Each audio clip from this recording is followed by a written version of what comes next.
Hello students, आज की video में हम एक्सरसाइज 4.2 का बेसिक पार्ट मतलब प्रॉपर्टीज़ ऑफ डिटर्मिनेंट्स को डिटेल में डिस्कस करेंगे।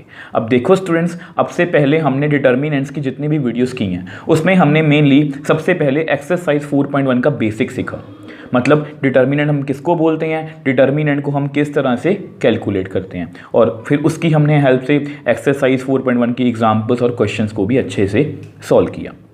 अब आज के टॉपिक में आपका सबसे पहला क्वेश्चन हो सकता है कि सर प्रॉपर्टीज़ ऑफ डिटर्मिनेंट्स हैं क्या। तो मेरा आंसर होगा ये जो प्रॉपर्टीज़ ऑफ डिटर्मिनेंट्स हैं ये डिटर्मिनेंट के प्रोसीजर को ईजी बनाने के लिए हैं। अब दूसरा क्वेश्चन आपका आ सकता है कि सर डिटर्मिनेंट का प्रोसीजर तो पहले ही बहुत ईजी है, तो उसको हम और ईजी कैसे बना सकते हैं, मतलब इसकी हमें नीड ही क्या है, मतलब इस टॉपिक की हमें ज़रूरत ही क्या है जब हमें डिटर्मिनेंट अच्छे से आता है। अब देखो, मैं आपको सभी क्वेश्चंस का आपको आंसर करने की कोशिश करूंगा, क्योंकि देखो कोई भी टॉपिक पढ़ने से पहले आपको पता होना चाहिए कि वो जो टॉपिक है वो एक्चुअल में है क्या और वो हम पढ़ क्यों रहे हैं, उसकी हमें ज़रूरत क्यों है। देखो डिटर्मिनेंट हमने नो डाउट सीख लिया, उसको अच्छे से सीखा और आपको आता भी है और आपको ये भी पता है कि वो बहुत ईजी है। तो फिर इनकी क्या ज़रूरत है। देखो हमने डिटर्मिनेंट अभी तक जो भी सीखा है उसमें क्या था, मैथमेटिक्स में कुछ नंबर थे या कुछ ट्रिग्नोमेट्री में कुछ फंक्शंस किए थे या बहुत इजी हमने डिटर्मिनेंट्स किए थे। अब जो 4.2 है, अब उसमें भी डिटर्मिनेंट्स ही हमें कैलकुलेट करने हैं, बट जो डिटर्मिनेंट होंगे वो कुछ इस फॉर्म में होंगे।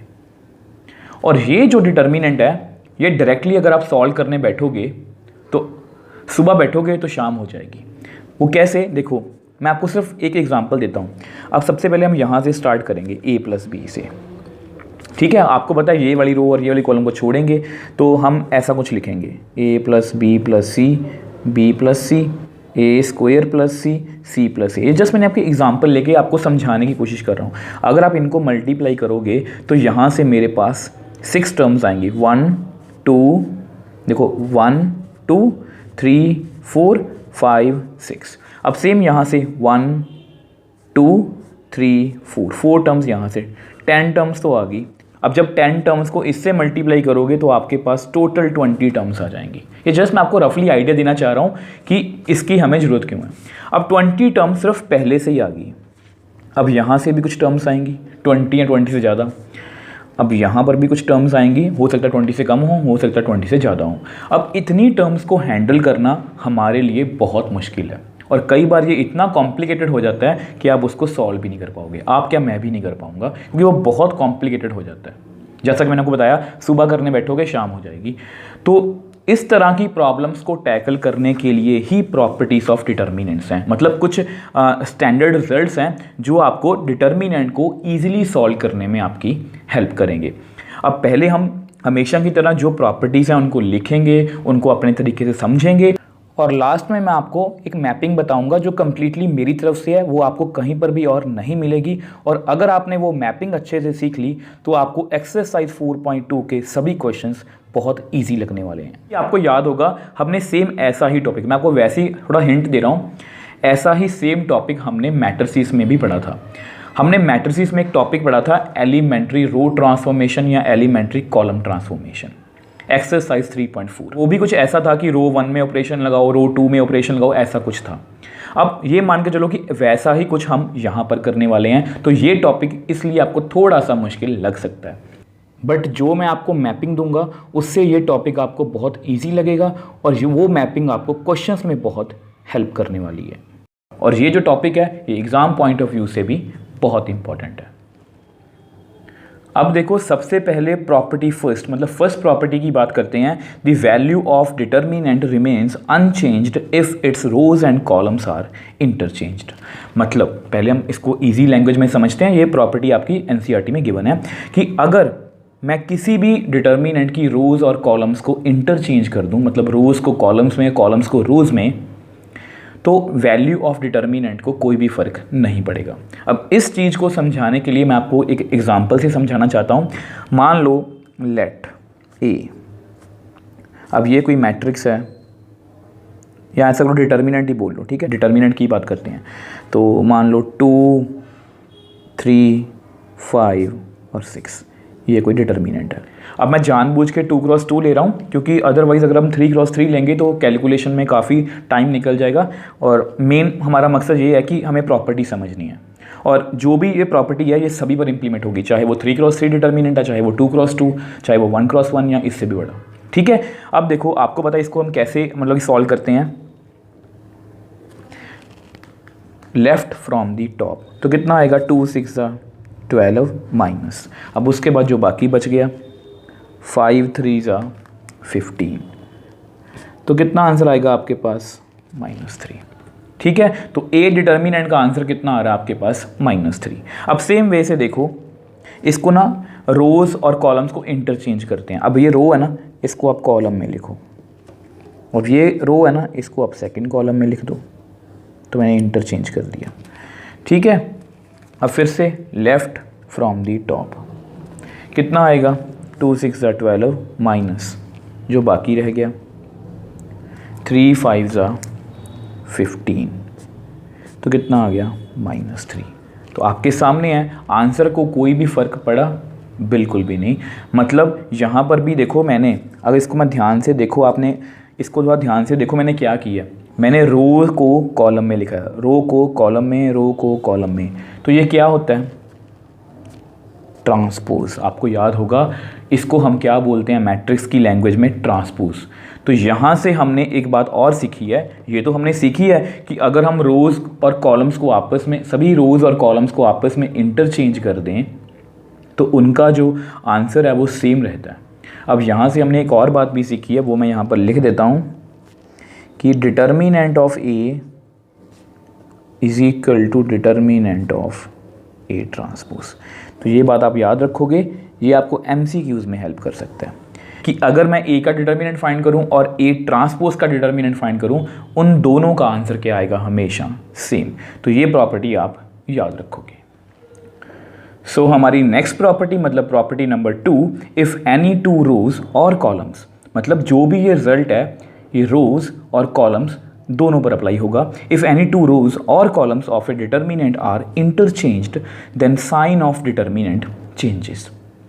मतलब अगर कोई भी 2 रोज या 2 कॉलम्स, अगर उनको मैं इंटरचेंज करता हूँ आपस में, इंटरचेंज मतलब रो 1 को रो 2 की जगह लिख दिया, रो 2 को रो 1 की जगह लिख दिया, अगर मैं इंटरचेंज करता हूँ तो डिटर्मिनेंट का साइन क्या हो जाएगा? चेंज। अब देखो इसको फर्स्ट प्रॉपर्टी से कंफ्यूज मत करना। फर्स्ट प्रॉपर्टी में हमने ट्रांसपोज किया था, रो को कॉलम में लिखा था, रो को कॉलम में, जितनी भी रोज हैं उनको कॉलम में लिखा। अब यहाँ पर हम कोई भी 2 रोज को आपस में इंटरचेंज कर रहे हैं, मतलब रो को रो से ही इंटरचेंज कर रहे हैं। जो मैं बोल रहा हूँ उसको मैं आपको एग्जाम्पल की हेल्प से समझाने की कोशिश करता हूँ। अब देखो इस प्रॉपर्टी को और भी अच्छे से समझने के लिए यहाँ पर मैंने एक 3x3 डिटर्मिनेंट लिखा है जानबूझ के, ताकि ये प्रॉपर्टी मैं आपको बहुत अच्छे से समझा पाऊँ। अब देखो क्योंकि हमने डिटर्मिनेंट लास्ट वीडियोस में अच्छे से सीख लिया है और वैसे भी यहाँ पर मुझे बेसिकली आपको प्रॉपर्टीज़ को ही एक्सप्लेन करना है, मैं चाहता तो यहाँ पर डायरेक्टली आंसर भी लिख सकता था, तो इसलिए मैं थोड़ा सा जल्दी जल्दी डिटर्मिनेंट इसका फाइंड करूँगा। अब देखो सबसे पहले यहाँ से स्टार्ट करेंगे 1, आपको पता है यहाँ पर 1 होता है, तो 1 वाली रो और 1 वाली कॉलम को आप छोड़ दो ऐसे करके, तो इनको मल्टीप्लाई करो 1 × 5 5 माइनस 3 × 2 6। अब उसके बाद यहाँ पर आपको पता है -2। अब सेम वे से 2 वाली रो और 2 वाली कॉलम को छोड़ दो, तो मुझे मल्टीप्लाई करना है 4 5 20 -2 2 4। अब सेम वे से +3। अब इसकी रो और इसकी कॉलम को छोड़ दो, तो 4 3 12 -2 1 2। इसको थोड़ा सा सॉल्व करते हैं तो कितना आएगा? यहाँ पर -1, यहाँ पर 16, यहाँ पर 10, तो मतलब -1 -32 +30, तो कितना आंसर आ गया? देखो -33 + 30 -3, तो ये आपका आंसर है। मतलब इसको थोड़ा हाईलाइट कर लो, ये आपका आंसर है। ठीक है, -3। अब मैं क्या करने वाला हूँ, अब मैं आपको थोड़ा सा बताता हूँ कि लैंग्वेज भी कैसे यूज़ करेंगे। जैसे एनी 2 रो, कोई भी 2 रो को हम एक्सचेंज करते हैं, जैसे इसको लिखेंगे कैसे? रो 1 और रो 2 को आप ऐसा करो एक्सचेंज कर दो। ठीक है, इसको ऐसे लिखेंगे रो 1 इज़ एक्सचेंज्ड विद रो 2। तो देखो अब इसको कैसे फाइंड करेंगे? रो 1 ये रही, अब रो 2 ये रही। अब देखो ये रो 1 और रो 2 को आपस में एक्सचेंज कर दो, तो रो 2 को ऊपर लिख दो और रो 1 को नीचे।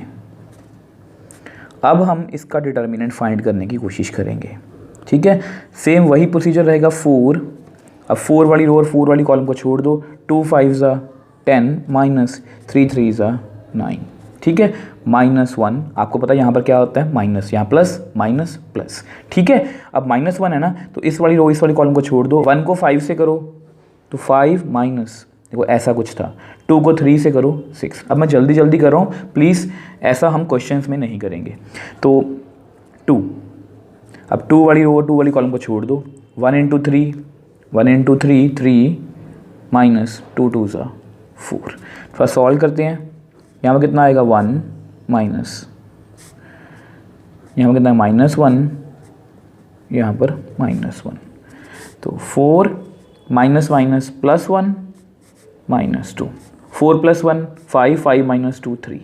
अब आप इसको ध्यान से देखो, इसका साइन क्या हो गया चेंज, इसका आंसर कितना था -3, अब -3 का साइन चेंज हो गया, -3 के आगे क्या लग गया माइनस, तो कितना बन गया +3। अब हम यहीं पर नहीं रुकेंगे, एक बार एक स्टेप और करेंगे। कौन सा? अब आपको लगेगा कि आपने रोज़ पर किया है, अब ऐसा करते हैं, यहाँ से स्टार्ट करेंगे, यहाँ से नहीं, यहाँ से। अब ये जो डिटर्मिनेंट है इसकी मैं कोई भी 2 कॉलम्स को इंटरचेंज कर देता हूँ, जैसे कॉलम 2 और कॉलम 3 को आपस में इंटरचेंज कर देते हैं। तो करो, कॉलम 1 को वैसे ही लिखो, कॉलम 2 को कॉलम 3 के साथ इंटरचेंज करना है, तो 2 3 5 पहले, 1 2 3 बाद में, ठीक है। तो फिर डिटर्मिनेंट फाइंड करो, फिर से ये वाली रो और ये वाली कॉलम को छोड़ दो, 3 3 9 माइनस 5 2 10। अब आगे चलते हैं, -2 सेकंड में हमेशा माइनस होता है, इस वाली रो इस वाली कॉलम को छोड़ दो, 1 को 3 से करेंगे तो 3 माइनस 2 को 2 से किया तो 4 प्लस आगे कितना है 1, 1 को 5 से करेंगे तो 5 माइनस 2 को 3 से करेंगे तो 6, तो 4 यहाँ पर -1, यहाँ पर -1, यहाँ पर -1, तो कितना आएगा -4 + 2 -1, तो -4 + 2 -2 -1 -3। अगेन चेक करो अपने आंसर को, अगेन अब हमारा साइन क्या था 3, अब क्या हो गया -3, अगेन चेंज हो गया। इसको इसके साथ कंपेयर मत करना, पहले मैंने देखो यहाँ पर इस डिटर्मिनेंट में चेंज किया, रो 1 को रो 2 से इंटरचेंज किया, तो साइन क्या होगा चेंज, -3 आंसर था तो +3 हो गया।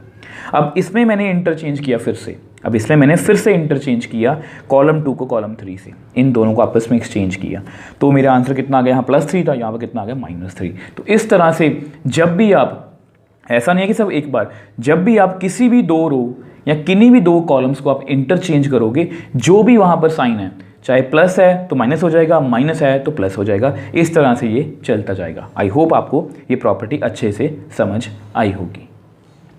सो next property number 3, if any 2 rows और कॉलम्स, फिर से जो भी रोज पर हम बात कर रहे हैं वही कॉलम्स के लिए भी है, of a determinant are identical, bracket में लिखा गया all corresponding elements are same, then value of determinant is 0। अब ये बहुत अच्छी प्रॉपर्टी है, ये काफ़ी इंपॉर्टेंट प्रॉपर्टी है। देखो जो फर्स्ट प्रॉपर्टी है वो रेयरली हम कभी यूज़ करेंगे क्वेश्चंस में, सेम सेकंड प्रॉपर्टी भी है, उनको हम कम ही यूज़ करते हैं, मतलब जो फर्स्ट दोनों प्रॉपर्टीज़ हैं उनको हम डायरेक्टली इतना क्वेश्चंस में यूज़ नहीं करते, बट वो प्रॉपर्टीज़ हैं तो इसलिए हमें बताई गई हैं। अब ये जो प्रॉपर्टी है इसका डायरेक्ट आपको क्वेश्चन भी आ सकता है, 2 मार्क्स में या 1 मार्क में, किसी में भी आ सकता है। अब देखो इसका डायरेक्टली क्वेश्चन आ सकता है कि विदाउट एक्सपेंडिंग, डिटर्मिनेंट को एक्सपैंड किए बिना, देखो हम डिटर्मिनेंट का आंसर कैसे निकालते हैं एक्सपैंड करके ना, तो आपको क्वेश्चन आ सकता है कि without expanding prove that determinant vanish, vanish का मतलब 0, कि इस डिटर्मिनेंट को बिना एक्सपैंड करे बताओ कि इसका आंसर कितना है 0, और ये प्रॉपर्टी आपको वहाँ पर हेल्प करेगी। तो ये प्रॉपर्टी काफ़ी इंपॉर्टेंट है। मैं साथ साथ आपको बताता चलूँगा कि कौन सी प्रॉपर्टी किस तरह से यूज़ होगी और कौन सी प्रॉपर्टी ज़्यादा यूज़ होगी। तो ये प्रॉपर्टी हम काफ़ी यूज़ करने वाले हैं। अब इसको समझ लेते हैं पहले। अगर कोई भी 2 रो और 2 कॉलम बिल्कुल सेम हो, अब यहाँ पर लिखा भी गया all corresponding elements are same, corresponding elements same होने चाहिए तभी वो आइडेंटिकल होगी, then the value of determinant is 0। अब इसको मैं आपको प्रूव करके भी दिखा देता हूँ, एक एग्जाम्पल से करते हैं। अब देखो ये मैंने आपके सामने एग्जाम्पल लिखी है। अब इसमें आपको क्लियरली दिख रहा होगा कि ये दोनों कॉलम्स क्या हैं, सेम 1 2 3 1 2 3। अब ये बात यही लिखी गई है, all corresponding elements are same. कुछ बच्चे इसको ये समझ लेते हैं कि जैसे 1 2 3 3 2 1, वो बोलते हैं कि ये भी सेम है। ये सेम नहीं है, चाहे एलिमेंट सेम है 1 2 3 1 2 3, बट कॉरस्पॉन्डिंग एलिमेंट सेम होने चाहिए। 1 के इक्वल 1, 2 के इक्वल 2, 3 के इक्वल 3। तो इसलिए यहाँ पर ये लिखा गया है all corresponding elements are same. तो अगर आपको एग्जाम में कभी भी ऐसा भी क्वेश्चन आए कि इसकी वैल्यू कितनी है, तो आप सीधा बता सकते हो कि इसका आंसर कितना है, 0, क्योंकि इसकी 2 कॉलम्स क्या हैं, सेम। बट अभी हमें ये प्रॉपर्टी प्रूव करनी है, आपको समझानी है, तो इसलिए एक बार इसका डिटर्मिनेंट करके देख लेते हैं। अब देखो 1, अब फिर से जल्दी जल्दी चलेंगे। 2 को 6 से करो 12, 3 को 5 से करो 15। अब आगे कितना आएगा, -1। अब इस वाली रो इस वाली कॉलम को छोड़ दो। 2 को 6 से करो 12 माइनस 3 5 15। ठीक है, अब आगे चलते हैं +4। इस वाली रो इस वाली कॉलम को छोड़ दो। 2 3 6, 2 3 6। तो कितना आ गया, -3 -3, यहाँ पर कितना आएगा, 0। तो -3 +3 +0, तो कितना आंसर आ गया, 0। आपके सामने ही है इस डिटर्मिनेंट का आंसर, जिसमें 2 कॉलम्स क्या थी हमारी।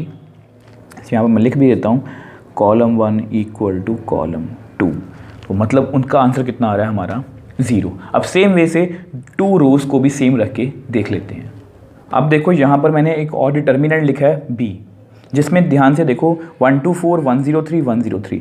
मतलब यहाँ पर जो हमारी रो 2 और रो 3 क्या हैं, सेम। रो 2 और रो 3 क्या हैं, सेम। इसका आंसर भी कितना आएगा, 0। अब एक बार इसको कैलकुलेट कर लेते हैं। 1, इस वाली रो इस वाली कॉलम को छोड़ दो। 0 × 3 0, 0 × 3 0। अब आगे चलते हैं, -2, इस वाली रो इस वाली कॉलम को छोड़ दो। 1 × 3 3, माइनस 1 × 3 3। अब यहाँ पर +4, इस वाली रो इस वाली कॉलम को छोड़ दो। 1 × 0 0, 1 × 0 0। तो कितना आया, 0 0 0। तो कितना आंसर आ गया, 0। तो इस तरह से ये जो प्रॉपर्टी ये काम करती है कि अगर कोई भी 2 रोज़ या कोई भी 2 कॉलम्स, ऐसा नहीं है कि ये साथ वाली चाहिए, कोई भी हो सकती हैं, कोई भी 2 रो कोई भी 2 कॉलम अगर सेम है, बिल्कुल आइडेंटिकल हैं, तो उनका डिटर्मिनेंट डायरेक्टली कितना आएगा, 0। और ये मैंने बता ही दिया कि ये प्रॉपर्टी इंपॉर्टेंट है, इसको हम क्वेश्चंस में यूज़ करने वाले हैं। So next property 4, if each element of a row और कॉलम, फिर से वही बात, चाहे रो को करो चाहे कॉलम को, of a determinant is multiplied by a constant k, then its value gets multiplied by k। मैं आपको पहले थोड़ा समझाने की कोशिश करता हूँ। अब इसमें वो ये कह रहे हैं कि अगर हम किसी भी एक रो या कॉलम के सभी एलिमेंट्स को, किसी भी एक रो या एक कॉलम के सभी एलिमेंट्स को हम एक के कांस्टेंट या कुछ भी ले लो, 2 3 4 कोई भी नंबर ले लो, उससे मल्टीप्लाई करते हैं, तो उसकी वैल्यू, जो डिटर्मिनेंट की पहले वैल्यू आई हुई है, उसकी वैल्यू k से मल्टीप्लाई हो जाएगी। अभी आपको थोड़ा सा कंफ्यूजन सी लग रही होगी, मैं आपको इसको एग्जांपल से समझाने की कोशिश करता हूँ। अब देखो, इस प्रॉपर्टी को अच्छे से समझने के लिए यहाँ पर मैंने एक डिटर्मिनेंट लिखा है। अब यही सेम डिटर्मिनेंट हमने प्रॉपर्टी नंबर 2 में भी लिखा था, ठीक है। अब जब ये प्रॉपर्टी मैं प्रूव करवाऊंगा आपको, तो आपको लगेगा कि ऐसा कुछ हमने पहले भी पढ़ा है। देखना, तो सबसे पहले इसको सॉल्व करते हैं। 1, इस रो इस कॉलम को छोड़ दो। 1 × 5 5, 3 × 2 6। अब आगे चलते हैं, यहाँ -2 आएगा। इस रो इस कॉलम को छोड़ दो। 4 5 20, माइनस 2 2 4। अब आगे चलते हैं, 3 + 3, 4 3 12, -2। ठीक है, तो थोड़ा सा इसको और सॉल्व करते हैं। तो यहाँ पर कितना आएगा, -1, 16 और यहाँ पर 10। तो सॉल्व करते हैं इसको। -1 -32 + 30, तो कितना आएगा, -3। अब इसका आंसर आप याद रखोगे कि इसका आंसर कितना है, -3। अब इस प्रॉपर्टी पे आते हैं। ये तो मैंने जस्ट वैसे ही डिटर्मिनेंट आपको करके दिखा दिया। अब इस प्रॉपर्टी पे आते हैं। वो कह रहे हैं कि किसी भी एक रो या किसी भी एक कॉलम को आप किसी भी कांस्टेंट से मल्टीप्लाई कर दो। तो करते हैं, हम ऐसा करते हैं। नाउ इसकी कोई भी एक रो पकड़ लेते हैं, जैसे रो 2 को पकड़ लेते हैं, ठीक है, रो 2। तो 1 2 3। अब यहाँ पर कितना है, 4 1 2 2 3 5।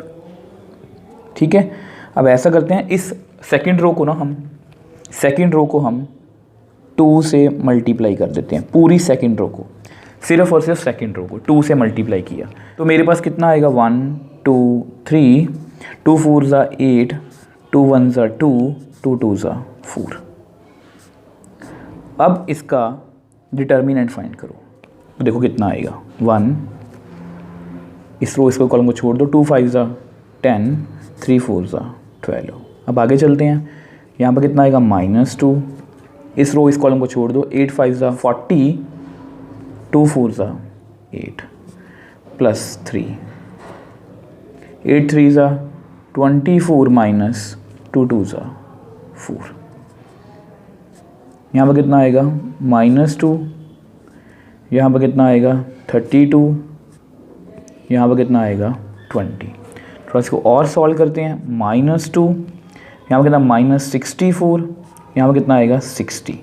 ठीक है, अब कितना आएगा -66 प्लस 60, कितना आ गया -6। अब इसके आंसर को प्लीज़ आप ध्यान से देखो, कितना आंसर आया -6, जो यहाँ पर बोला गया है। यहाँ पर क्या बोला गया है कि if each element of a row of a determinant is multiplied by a constant k then its value gets multiplied by के।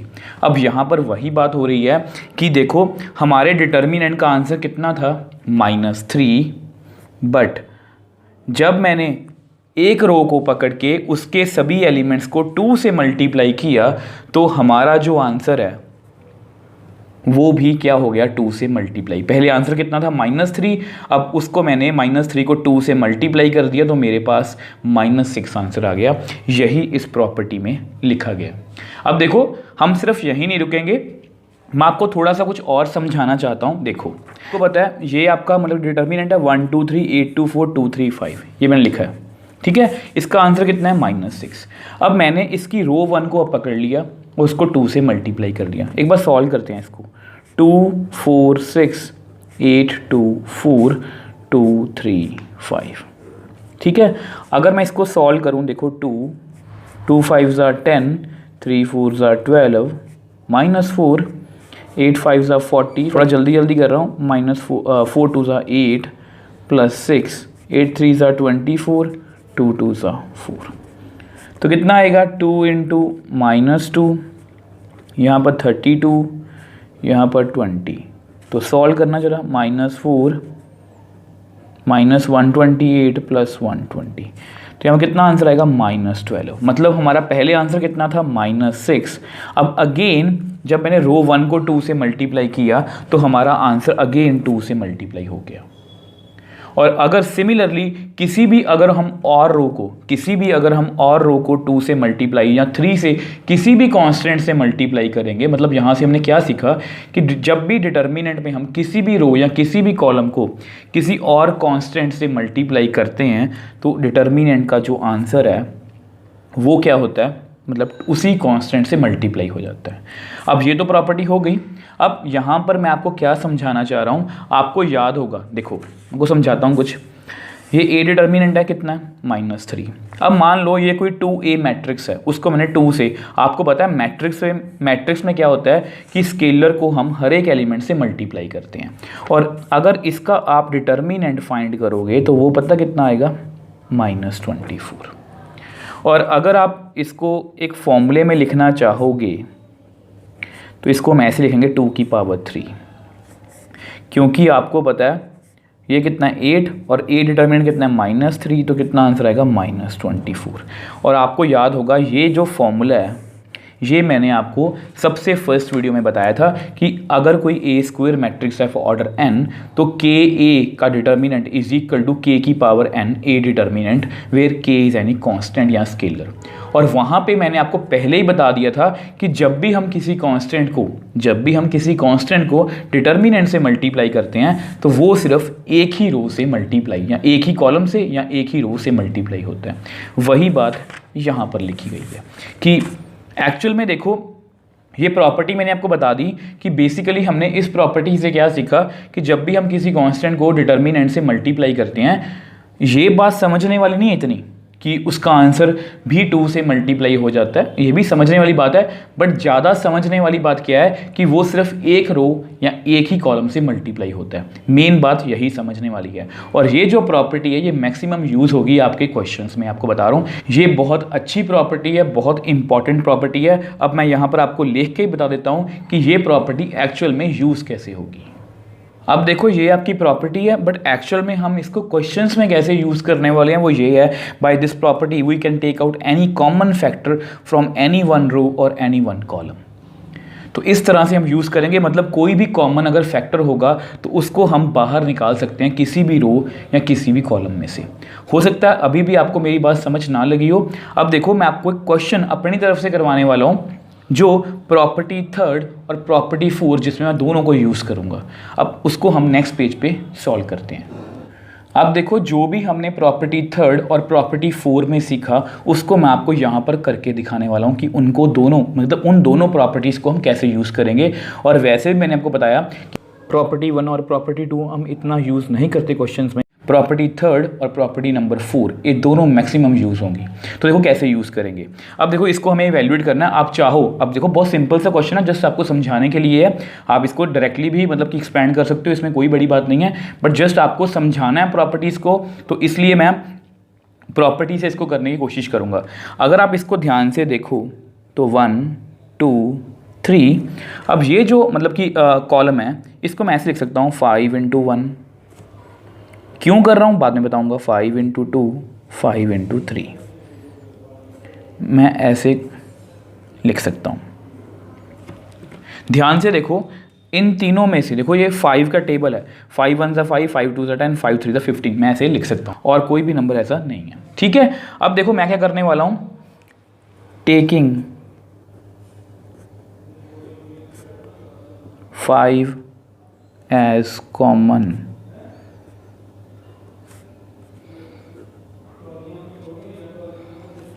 फ्रॉम कॉलम 2, मैंने जो हम टेकिंग आउट लिख लो, taking out 5 as common factor from C2, इस column में से मैं 5 को बाहर लिख रहा हूँ। 1 2 3 1 2 3 7 4 2, जो मैंने आपको बताया था प्रॉपर्टी नंबर 4 में कि मैं किसी भी रो या किसी भी एक कॉलम में से कॉमन फैक्टर को बाहर निकाल सकता हूँ, मैंने वही किया है। या आप इसको ऐसा बोल लो, उल्टा पढ़ लो, 5 को मैं इस कॉलम से मल्टीप्लाई कर देता हूँ। आपको पता है ना किसी भी रो या किसी भी कॉलम से मल्टीप्लाई कर सकते हैं, तो मैंने मान लो 5 को कॉलम 2 से मल्टीप्लाई कर दिया, तो कितना आएगा, 5 × 2 = 10, 5 × 1 = 5, 5 × 2 = 10, 5 × 3 = 15, सेम बन गया ना। मतलब मैं लिख सकता हूँ, यहाँ पर मेंशन कर दो, because we can take out any common factor from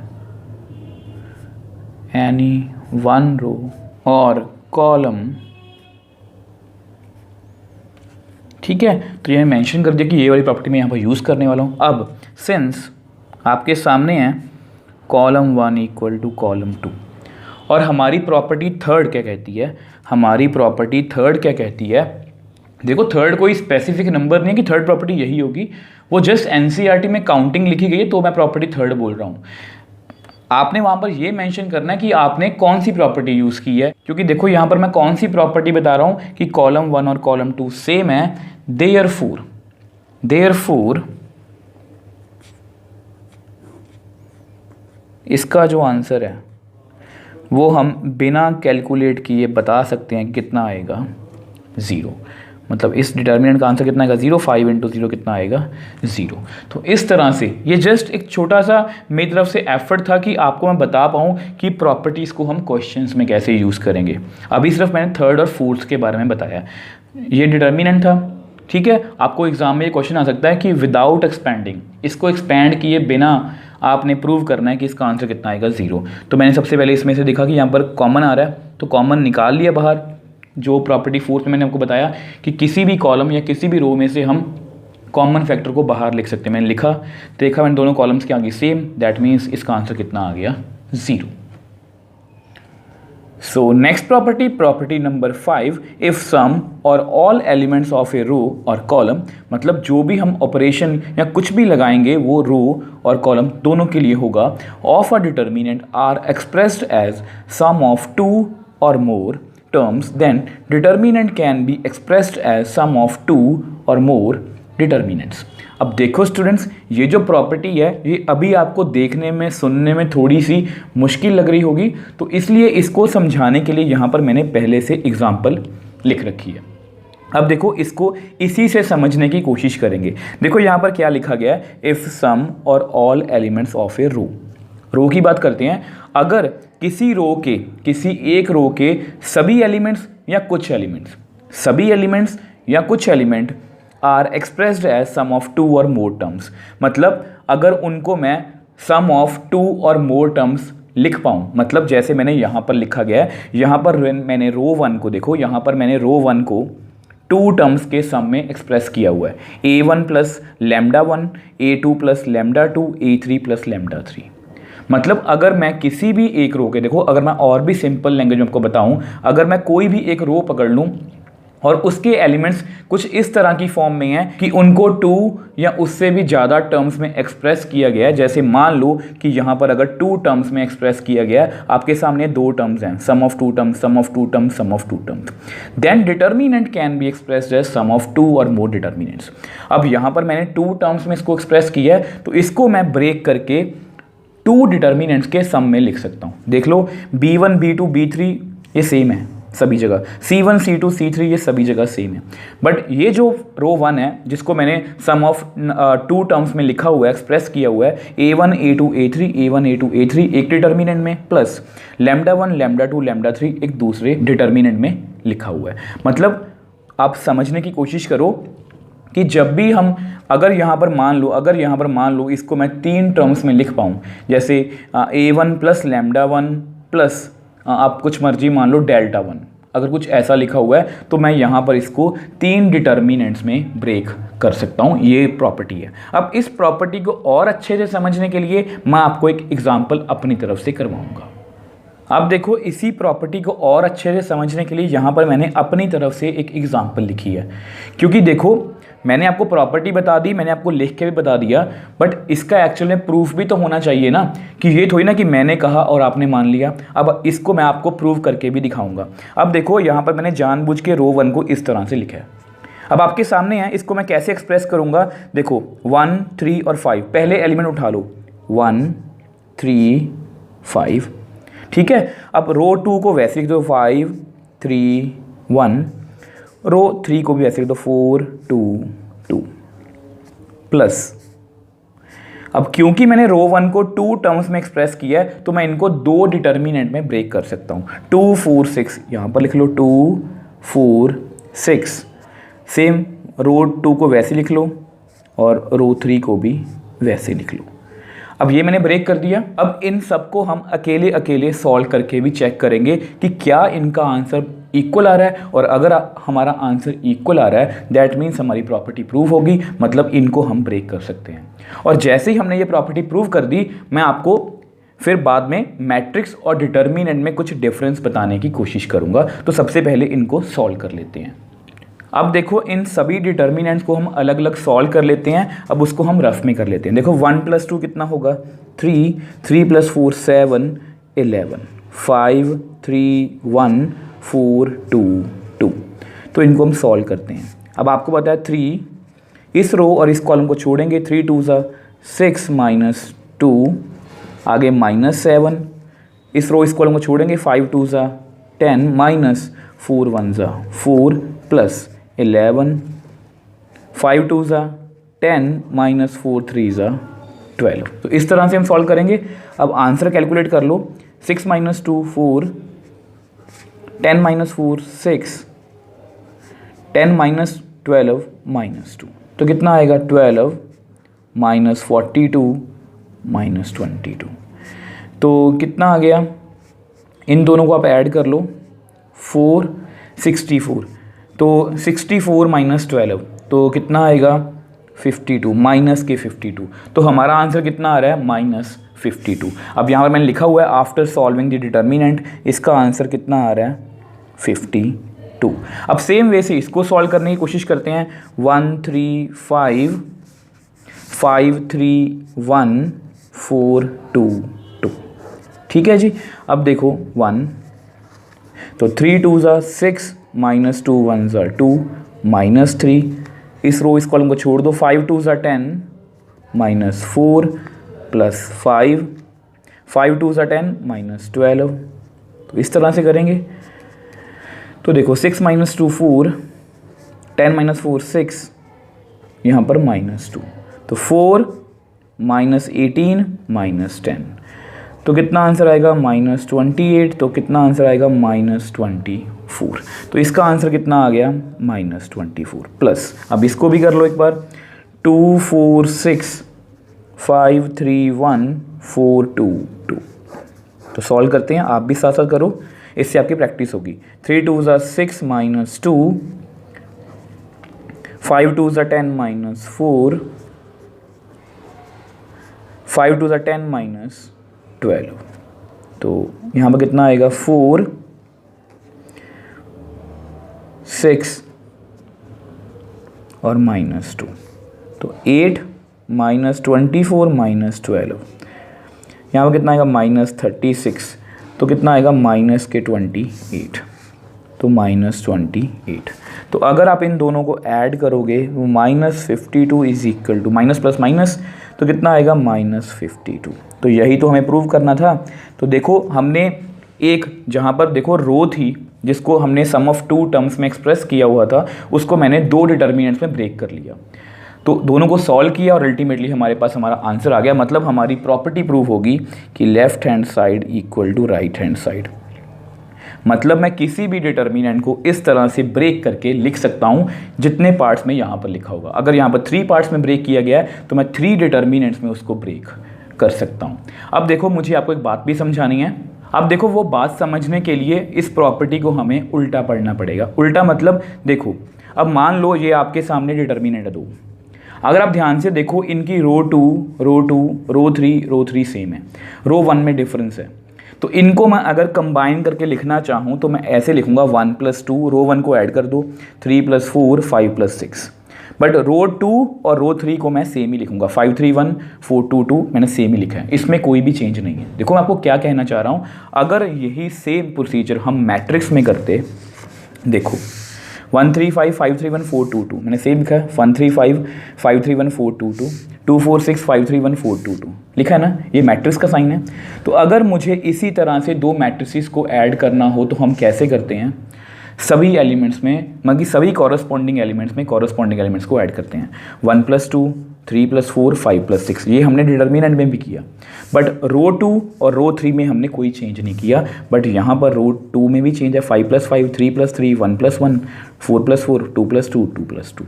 मतलब मैट्रिक्स और डिटर्मिनेंट में थोड़े बहुत चेंजेस मतलब डिफरेंस होते हैं। तो इसलिए मैंने सोचा कि आपको किसी तरह की कोई कंफ्यूजन ना रहे तो मैं आपको बताता चलूँ। मतलब अगर मैट्रिक्स में हम किसी को 2 मैट्रिक्स को ऐड करते हैं तो इस तरह से ऐड होते हैं, और अगर मान लो डिटर्मिनेंट में हमें 2 डिटर्मिनेंट्स को ऐड करना है जिनकी रो कोई भी 2 रो सेम हो और एक रो में डिफरेंस हो तो उनको हम इस तरह से ऐड कर सकते हैं।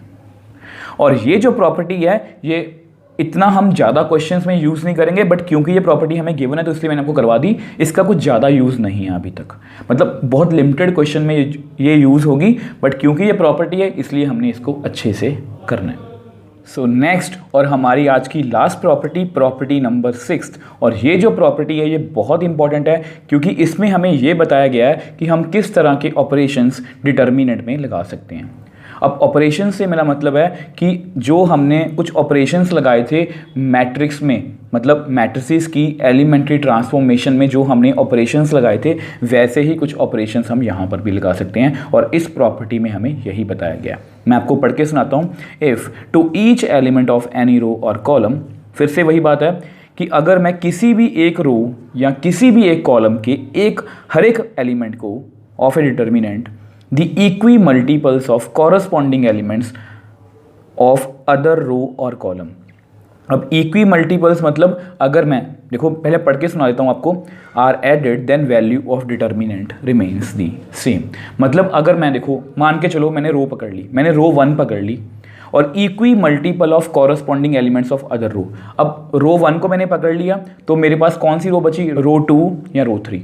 अब रो 2 को मैं किसी भी कांस्टेंट से, किसी भी इक्वी मल्टीपल मतलब किसी भी एक कांस्टेंट से मल्टीप्लाई करके, मान लो मैंने उसको 2 से मल्टीप्लाई कर दिया, तो उसमें मैं अब यहाँ पर ऐड लिखा गया है, वैसे मैं आपको बता दूं हम ऐड और सब्ट्रैक्ट दोनों कर सकते हैं। आप यहाँ पर ऐड भी कर लो, मैं यहाँ पर लिख देता हूँ और सब्ट्रैक्ट,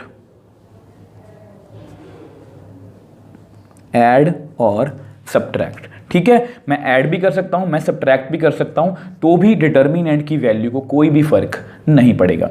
अब इस चीज़ को अच्छे से समझने के लिए मैं आपको इसको एक एग्जाम्पल से करके दिखाऊंगा।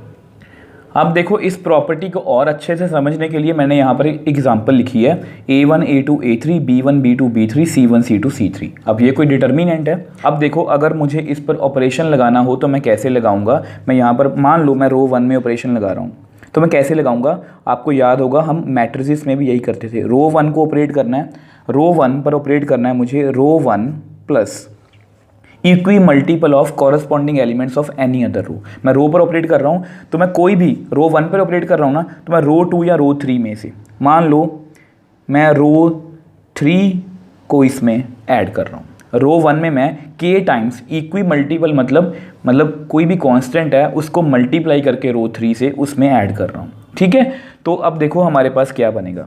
अगर मैंने ये वाला ऑपरेशन लगाया, ध्यान रखना ये सब कुछ, ये सेम लैंग्वेज हम मतलब क्वेश्चंस में यूज़ करेंगे। तो हमारे पास क्या बनेगा, देखो रो 1 में मुझे चेंज करना है ना, आपको याद होगा थोड़ा थोड़ा मैट्रिसेस का। तो रो 1 में मैं क्या लिखूंगा, A1 plus k times C1, इसको इसमें ऐड कर दिया। मैट्रिसेस में भी हम कॉरस्पॉन्डिंग एलिमेंट्स को ऐड करते हैं। देखो रो 1, अब ऐसा करो इसको आप लिख के रख लो, अगर आपको ये मुश्किल लग रहा है ना, देखो मैंने आपको मैट्रिसेस में भी यही समझाया था, इसको आप लिख के रख लो। देखो रो 1 प्लस KR3, रो 1 में कौन है A1, के R3 में कौन है C1, सेम रो 1 में यहाँ पर कौन है A2, रो 1 में यहाँ पर कौन है A3 plus KC2 plus KC3। तो हमारी रो कुछ ऐसी बनेगी, A2 plus KC2 A3 plus KC3। ठीक है, बाकी दोनों रोज को वैसे ही हम लिख लेंगे, रो 2 को भी रो 3 को भी। ये जस्ट मैंने ऑपरेशन लगाने के लिए इसको मल्टीप्लाई करके इसमें ऐड कर दिया। आपको याद होगा ऐसा ही कुछ हम मतलब ये इन सिंपल इक्वेशंस में भी करते हैं। मान लो आपके पास कुछ ऐसी इक्वेशन है, तो अगर हमें इनको सॉल्व करना हो तो हम कैसे करते हैं, इसको 3 से मल्टीप्लाई, इसको 2 से मल्टीप्लाई, मतलब मैं पूरी इक्वेशन को 3 से मल्टीप्लाई करके और इसको 2 से मल्टीप्लाई करके इनको सब्ट्रैक्ट या ऐड कर सकता हूँ। तो सेम हमने यहाँ पर किया, रो 3 को k से मल्टीप्लाई करके इसमें ऐड कर दिया। ठीक है, अब देखो ये आपकी लेफ्ट हैंड साइड है, इस यहाँ पर आप लिख लो ये लेफ्ट हैंड साइड है। ठीक है, तो यहाँ पर हम इज इक्वल टू का साइन डाल लेते हैं। अब अभी हमने प्रॉपर्टी की है कि अगर किसी भी रो के कोई एलिमेंट्स को मैं सम ऑफ 2 टर्म्स में एक्सप्रेस कर पाऊँ तो उसको मैं ब्रेक कर सकता हूँ। अभी हमने लास्ट प्रॉपर्टी की है, तो ब्रेक करते हैं। A1 A2 A3 B1 B2 B3 C1 C2 C3, हम इसी तरह से करते हैं। अब बाकी क्या रह गया, K C1 K C2 K C3 B1 B2 B3 C1 C2 C3। अभी हमने प्रॉपर्टी नंबर 5 में सीखा है, यहाँ पर आप लिख लो बाय यूजिंग प्रॉपर्टी 5। ये जस्ट आपकी रेफरेंस के लिए बताया कि मैंने कौन सी प्रॉपर्टी यूज़ की है। कौन सी की है कि देखो मैंने इसको ब्रेक कर लिया, A1 KC1 A2 KC2 A3 KC3। अब इन दोनों रोज को, रो 2 और रो 3 को सेम लिखा है। अब ऐसा करते हैं, इसको नेक्स्ट पेज पे सॉल्व करते हैं। अब देखो हमने इस डिटरमिनेंट पर ऑपरेशन लगाया था कि A1 plus KC1 A2 plus KC2 plus A3 plus KC3। अब उसको मैंने प्रॉपर्टी 5 से स्प्लिट कर दिया, मतलब मैं डिटरमिनेंट्स को ऐसे स्प्लिट करके लिख सकता हूँ। तो अगर आप देखो A1 A2 A3 B1 B2 B3। अब मैं इसको ऐसे इसलिए करवा रहा हूँ ताकि आपको प्रॉपर्टीज़ को कैसे यूज़ करना है वो भी पता लगे। अगर आप ध्यान से देखो तो KC1 KC2 KC3। अब हमारी प्रॉपर्टी नंबर 4, प्रॉपर्टी 4 क्या कहती है कि हम किसी भी रो या किसी भी कॉलम में से कॉमन फैक्टर को बाहर लिख सकते हैं। तो यहाँ से कॉमन क्या आ रहा है K, तो अंदर कितना रह गया C1 C2 C3, B1 B2 B3, C1 C2 C3। यहाँ पर आप लिख दो बाय यूजिंग प्रॉपर्टी 4। तो प्रॉपर्टी 4 को हम यूज़ करके इस तरह से किसी भी रो या किसी भी कॉलम में से कॉमन फैक्टर को बाहर निकाल सकते हैं। अब फिर से अगर आप इसको ध्यान से देखो तो इसको वैसे लिख लो।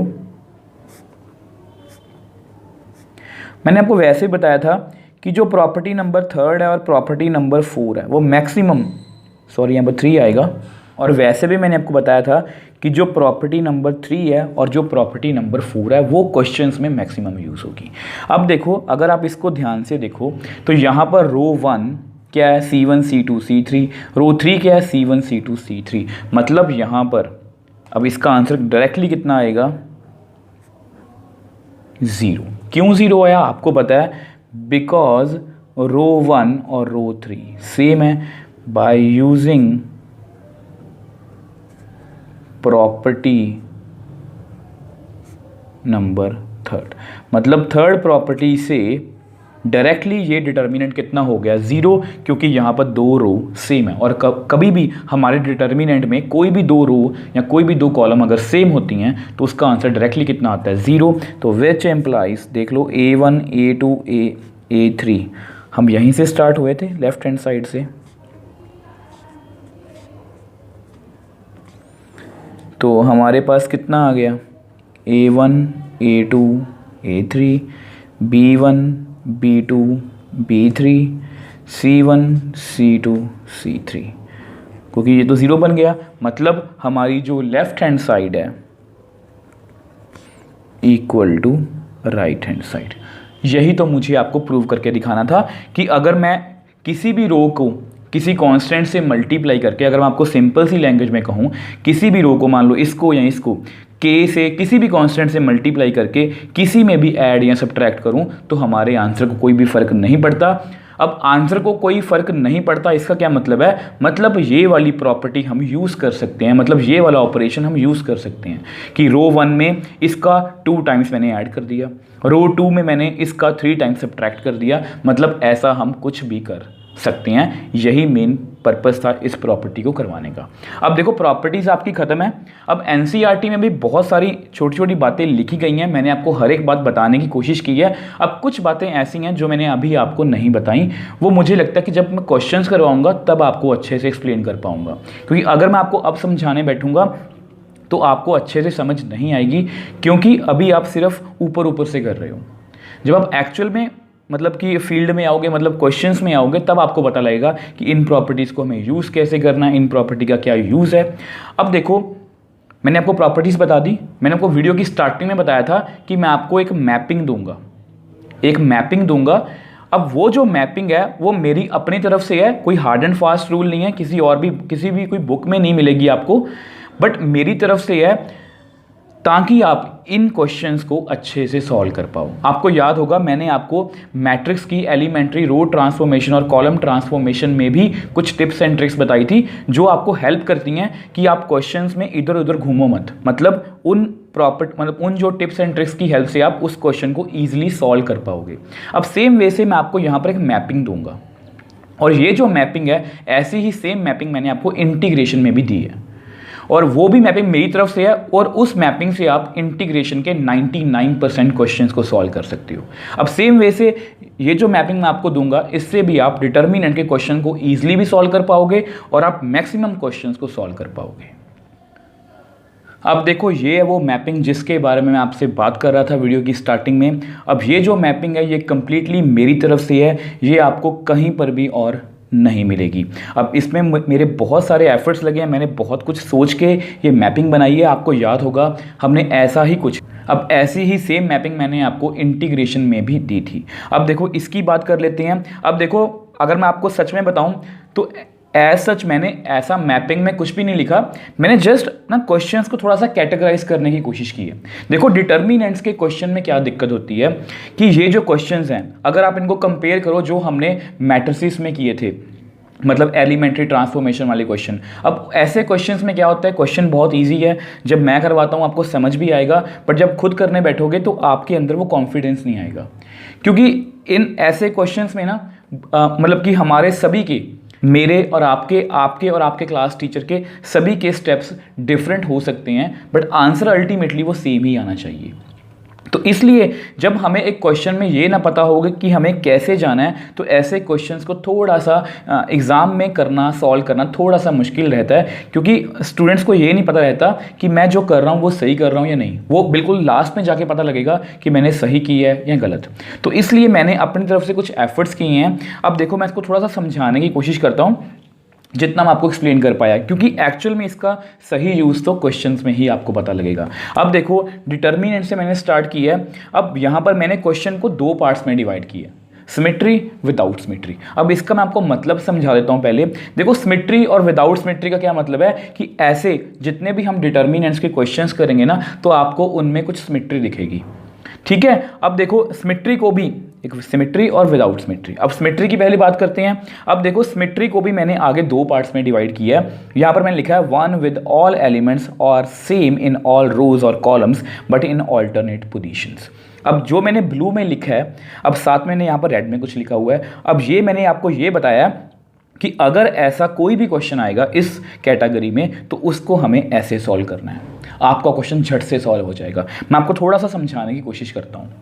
अब देखो जो मैंने आपको इस कैटेगरी में बताया, अब उसको मैं आपको एग्जाम्पल से समझाने की कोशिश कर रहा हूँ। अब ये जो एग्जाम्पल है ये कंप्लीटली मेरी तरफ से है। अब देखो यहाँ पर मैंने क्या लिखा है, one with all elements are same in all rows और columns but in alternate positions. ध्यान से देखो इस रो में कौन से एलिमेंट्स हैं, ABC, BCA, CAB। मतलब अगर आप ध्यान से देखो सभी रोज और सभी कॉलम्स में ABC है, ABC, बट वो डिफरेंट पोजीशंस पर है।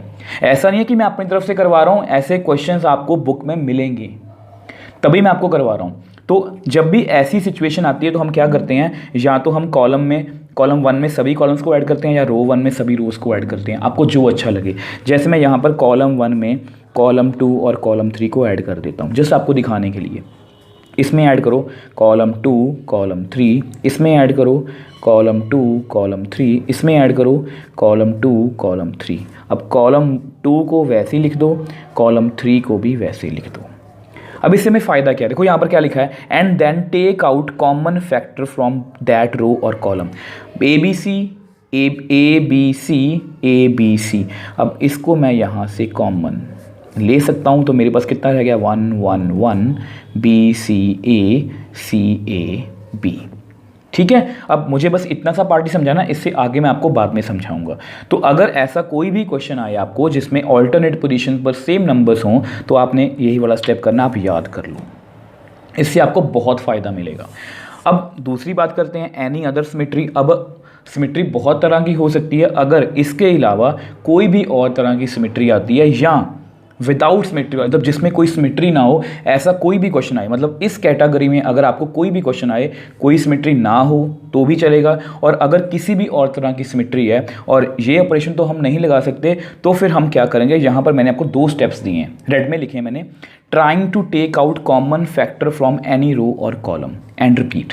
रिपीट का मतलब है कि अगर आपको लगता है कि ये स्टेप एक बार और रिपीट किया जा सकता है तो आप रिपीट कर सकते हो। अब इसको भी मैं आपको समझाने की कोशिश करता हूँ दोनों कैटेगरी में, एनी अदर सिमेट्री। अब देखो इसको मैंने एक्सप्लेन करने के लिए ये लिखा है। अब ध्यान से देखो, A square A cube, B square B cube, C square C cube. अब इसमें भी कोई सिमेट्री तो आपको दिख ही रही है कि पहले सिंगल नंबर है, फिर डबल, फिर क्यूब। अब ऐसा क्वेश्चन भी आपको एक्सरसाइज में है, तो ये सभी कुछ आपको बहुत हेल्प करेगा, बिलीव मी। अब देखो ये सिमेट्री है ना, तो अगर आपको लगता है कुछ कॉमन निकल सकता है तो कॉमन ले लो। जैसे इस रो में से मैं A कॉमन ले सकता हूँ, इस रो में से मैं B कॉमन ले सकता हूँ, इस रो में से मैं C कॉमन ले सकता हूँ। हमने प्रॉपर्टी नंबर 4 में यही सीखा है। तो हमारे पास कितना रह जाएगा, 1 A स्क्वायर 1 बी स्क्वायर, क्योंकि बी मैंने कॉमन ले लिया, यहाँ से 1 रह गया, यहाँ पर सी रह गया, यहाँ पर सी स्क्वायर। तो इस तरह से आप इस क्वेश्चन को सॉल्व कर सकते हो। मतलब अगर कोई और सिमेट्री है और अगर आपको लग रहा है कि कुछ कॉमन आ रहा है तो आप इस तरह से कॉमन बाहर ले सकते हो और उसको रिपीट भी कर सकते हो। अब सेम वे से मैं आपको इसको भी एक्सप्लेन कर देता हूँ। ट्राइंग टू ऐड और सब्ट्रैक्ट एनी रोज और कॉलम। इसमें आपने एक बात ध्यान रखनी है कि आप रोज़ को रोज़ में ही ऐड या सब्ट्रैक्ट कर सकते हो, कॉलम्स को कॉलम्स में ही ऐड या सब्ट्रैक्ट आप कर सकते हो। आल्सो बाय यूजिंग प्रॉपर्टी 6, जो मैंने आपको प्रॉपर्टी नंबर 6 में बताया था कि हम किसी भी रो को किसी और कांस्टेंट से मल्टीप्लाई करके किसी भी और रो में ऐड या सब्ट्रैक्ट कर सकते हैं। मतलब आपने ऐसा कोई भी ऑपरेशन लगा के किसी को ऐड या सब्ट्रैक्ट करके या प्रॉपर्टी 6 का यूज़ करके आपने ज़ीरो बनाने की कोशिश करनी है अगर आपको कुछ भी नहीं दिख रहा। देखो, सबसे पहले आप सिमेट्री देखोगे, आपको लग रहा है कि ऐसी सिमेट्री है तो आप ये वाला स्टेप करोगे। अगर आपको लग रहा है कि कोई और तरह की सिमेट्री है तो पहली कोशिश करो कि उसमें से कॉमन निकालने की कोशिश करो। अगर कॉमन भी नहीं निकल रहा तो ज़ीरो बनाने की कोशिश करो, जैसे इसको मैं आपको समझाने की कोशिश करता हूँ। ये देखो, अब इसमें मुझे कोई सिमेट्री नहीं दिख रही, ABCADFGHI, जस्ट आपको समझाने के लिए। कोई सिमेट्री तो नहीं है, बट हाँ अगर मैं कोशिश करूँ कि ज़ीरो बनाने की, जैसे इन दोनों को A माइनस ए, तो मैं क्या कर सकता हूँ, रो 1 पे ऑपरेट करूँगा मैं, रो 1 माइनस रो 2। तो देखना, रो 2 को वैसे ही लिखो, रो 3 को वैसे ही लिखो। जिस रो पर हमने ऑपरेशन लगाना है उसको छोड़ के बाकी सभी रोज़ को वैसे ही लिख लो। अब रो 1 में मैं देखो A minus A 0, B minus D, C minus F. अब ये जस्ट आपको ये बताने के लिए है कि आप कोशिश करो कि अगर आपको कुछ भी ना मिले तो ज़ीरो बनाओ। अब ज़ीरो से क्या होता है कि जो डिटर्मिनेंट है उसको एक्सपैंड करना थोड़ा सा आसान हो जाता है, क्योंकि देखो अल्टीमेटली हमें एक्सपैंड ही करना है डिटर्मिनेंट को।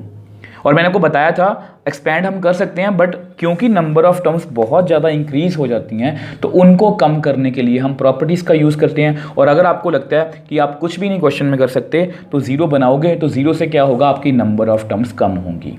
तो इस तरह से आपको ऐसे क्वेश्चंस में हेल्प मिल सकती है। ठीक है, अब लास्ट में मैंने सभी को समराइज़ किया। देखो, इस सिचुएशन में या इस सिचुएशन में या इस सिचुएशन में, अगर आप यहाँ पर मैंने एरो लगाया, अगर आप कहीं पर भी ऐसी सिचुएशन में पहुँचो, इफ़ एनी रो और column have all elements are same, then R2 minus R1, R3 minus R1, C2 minus C1, C3 minus C1 and expand. इसको समझाने की कोशिश करता हूँ। अब देखो, सबसे पहले मैंने आपको ये समझाया था सिमेट्री वाला, कॉलम 1, कॉलम 2, कॉलम 3 को मैंने ऐड किया, मतलब कि कॉमन ले लिया। ध्यान से देखो, इसकी कॉलम 1 में सभी एलिमेंट्स क्या हैं, सेम। इसकी कॉलम में सभी एलिमेंट्स क्या हैं, सेम। तो मैं यहाँ पर कौन सा स्टेप लगा सकता हूँ, देखो ये वाला। और मैंने आपको ये भी बताया रेड में, रो 2 माइनस रो 1, इस रो में से इसको निकाल दो, इस रो में से इसको निकाल दो। मैं आपको थोड़ा सा समझाने की कोशिश करता हूँ साथ साथ में। देखो कौन सा स्टेप लगाएंगे, रो 2 माइनस रो 1, रो 1 को वैसे ही लिख लो। अब रो 2 में से रो 1 को माइनस करो, 1 minus 1 0, C minus B, A minus c. ये जस्ट मैं जल्दी जल्दी वैसे ही बता रहा हूँ आपको। रो 3 में से 0, 1 minus 1 0, A minus b, B minus c. अब यहाँ पर मुझे आपको छोटी सी बात और क्लियर करनी है। ध्यान से देखो, मैंने दोनों ही रो 2 और रो 3 में से दोनों में से मैंने रो 1 को ही सब्ट्रैक्ट किया। अब इस छोटी सी बात का आप ध्यान रखोगे, ये NCERT में भी लिखी गई है कि आप जब दो ऑपरेशंस इकट्ठे लगा रहे हो तो आप सेम रो को ही सब्ट्रैक्ट करोगे।